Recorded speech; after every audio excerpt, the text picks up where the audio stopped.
ఒక్క విషయాన్ని నేను మీతో చెప్తున్నాను. గాడిద అని మనం చాలా తేలిగ్గా తీసేస్తున్నాం.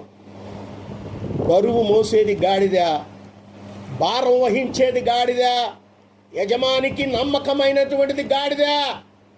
ఆ గాడిద మీద నువ్వు పెంచుకుంటున్నటువంటి ఆ గాడిద మీద ఎంత బరువేసి నువ్వు ఎక్కడో మార్కెట్లో వదిలేయి, తిన్నగా అది నీ ఇంటికే చేరుతుంది. దేవునికి స్తోత్ర. గాడిదలో నమ్మకం ఉన్నది, గాడిదలో యథార్థత ఉన్నది, గాడిదలో బరువు మోసే తత్వం ఉన్నది, గాడిద భారము వహించగలిగినదై ఉన్నది.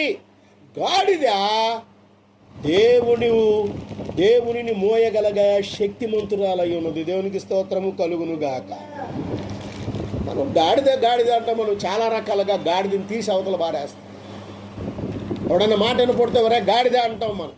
ఇప్పుడు ఇందాక నేను కూడా అన్నాను, మనం ఏం గాడిదలు అన్నా నేను